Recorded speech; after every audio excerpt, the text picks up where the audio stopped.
There's a lot of talk, obviously, about Wilder, and Joshua Campbell been speaking about him for almost, well, as long as we can remember now.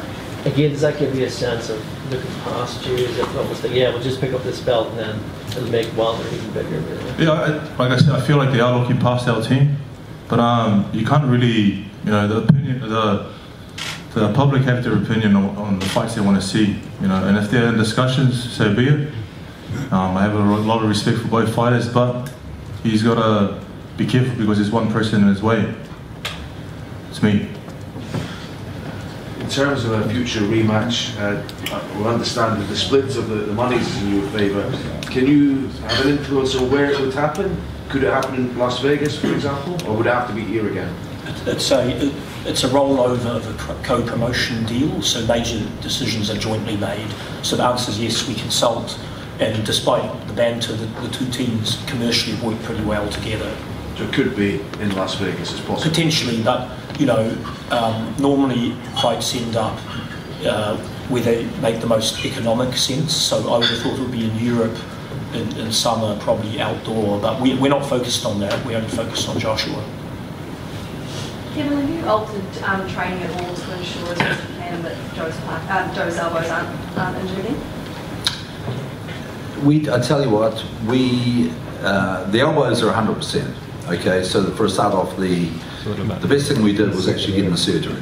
We haven't had to change anything around with his training. And I'll tell you what, a lot of people make a really big mistake. They put themselves in a very large fight and then they think they have to reinvent themselves. We've kept everything fairly similar to what we've done for the last 5 years. Everything that we've done that's got us here, it's a proven formula that works for Joe. I mentioned yesterday, the reason I believe that we had this problem with the elbows is when Joe first started with me, he was a very young man. He'd come straight out of the amateurs. His whole body type was different. His whole way of punching was different. He wasn't heavy-handed. He was very much fighting in an amateur style with straight legs.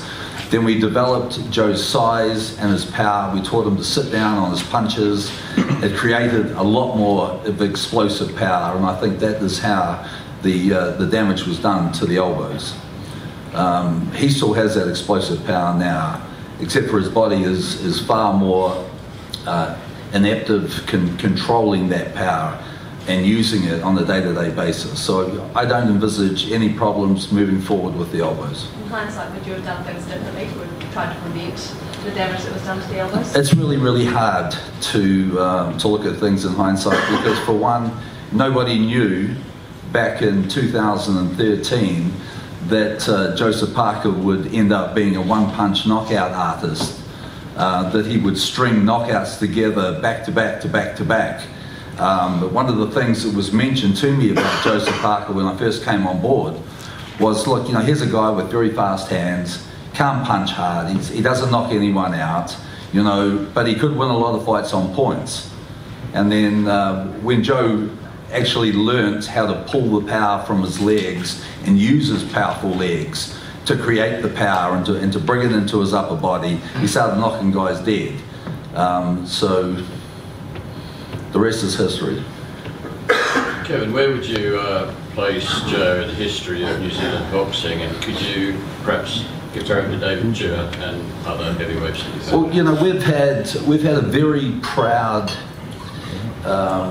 lot of fighters come out of New Zealand. New Zealand, for a very small country, has produced a lot of great fighters over the years.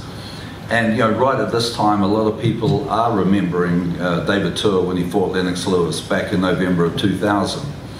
And David Tua, I spent 12 years with him, and one of the things that really still aches me today is the fact that he knocked out 4 guys that wore the heavyweight belt and never wore it himself.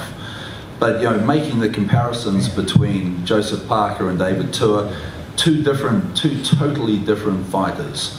The obvious difference is Joseph Parker became the WBO World Heavyweight Champion.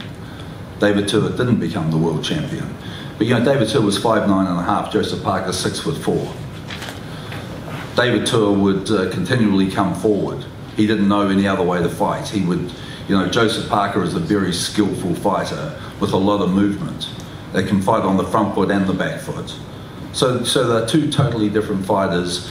They have similarities, the fact that they both come from Samoan heritage, and they both represented the flags of two countries, New Zealand and Samoa.